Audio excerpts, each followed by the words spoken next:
আলহামদুলিল্লাহ রাব্বিল আলামিন আসসালাতু ওয়াসসালামু আলা রাসূলিল কারীম আম্মা বাদ ক্বালা সুবহানাহু ওয়া তাআলা আউযু বিল্লাহি মিনাশ শাইতানির রাজীম ওয়া মিন শাররি হাসিদিন ইযা হাসাদ আন আবি হুরায়রা রাদিয়াল্লাহু তাআলা আনহু ক্বালা ক্বালা রাসূলুল্লাহ সাল্লাল্লাহু আলাইহি ওয়াসাল্লাম ইয়াকুমুল হাসাদ ফাইন্নাল হাসাদ ইয়াকুলুল হাসানাত কামা তাকুলুন নারুল হাতাব রাওয়াহু আবু দাউদ। তো আলহামদুলিল্লাহ, আজকের আলোচনার মূল বিষয় হলো হিংসা প্রসঙ্গ নিয়ে। হিংসা এমন একটি ভাইরাস যেটার উৎপত্তি হয়েছে ওই দিন থেকে, যেদিন আল্লাহ সুবহানাহু ওয়া তাআলা আদম আলাইহিস সালামকে যখন বানালেন, তো জান্নাতে রাখলেন, ওই দিন থেকে ইবলিস হিংসা শুরু করলেন। এই ইবলিসের থেকে, শয়তান থেকে হিংসা শুরু হয়েছে। পর্যায়ক্রমে এই হিংসাটা আস্তে আস্তে ইহুদিদের মধ্যে ব্যাপকতা পেয়েছে। এরপরে নাসারা, খ্রিস্টান, বৌদ্ধ, হিন্দু সমস্ত কাফেরদের মধ্যে এটা ব্যাপকতা পেয়েছে, কারণ কাফেররা বেশি হিংসা পোষণ করে।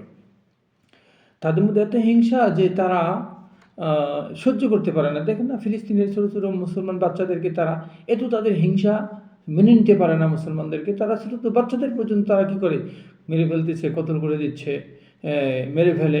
ঠিক ইন্ডিয়ার হিন্দুরাও তো তাই, দেখছেন না, যে তারা শুধু শুধু মুসলমানদেরকে এমনি তারা মেরে ফেলে। তাদের এত হিংসা তারা মানতে পারে না। কিন্তু আফসোস, এই হিংসাটা পর্যায়ক্রমে এখন এসে আমাদের মুসলমানের মধ্যে ব্যাপকতা পেয়ে গেছে। এই ভাইরাসটা মুসলমানদের মধ্যে ঢুকে গেছে।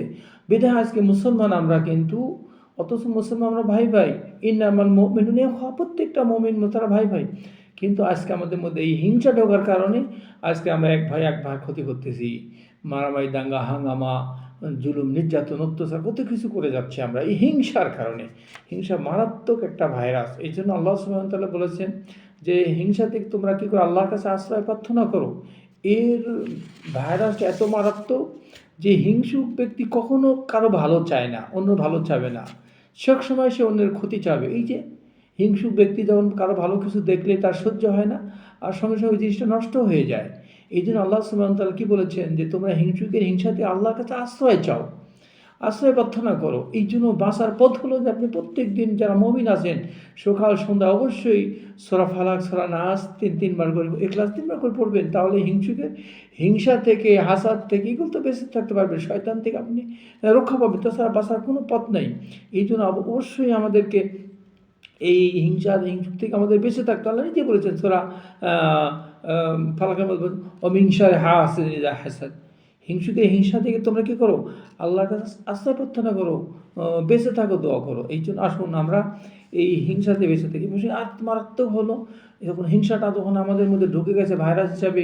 ক্ষতি কি, যে রাসূলুল্লাহ হাদিসটা বর্ণনা, আবু দাউদের হাদিসটা বর্ণনা করলেন, যে হাদিসটা আবু হুরায়রা বর্ণনা করেছেন, যে ইয়াকুমুল হাসাদ ফাইন্নাল হাসাদ ইয়াকুলুল হাসানাত কামা তাকুলুন নারুল হাতাব।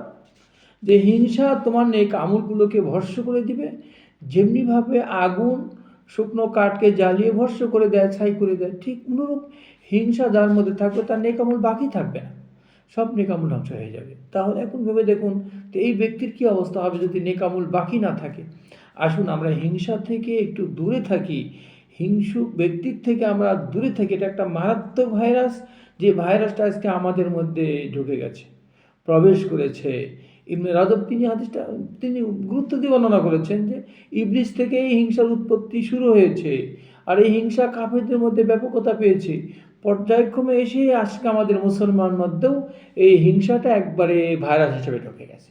তাই আজকে আমরা ভাইয়ের সঙ্গে দুশ্মনী করি, একজন মুসলমানের ক্ষতি করি, তার সম্পদ লুট করি, তার মান সম্মানের ক্ষতি করি। এমনিভাবে হিংসুক কোনোদিন কারো কি চায় না, কল্যাণ চায় না।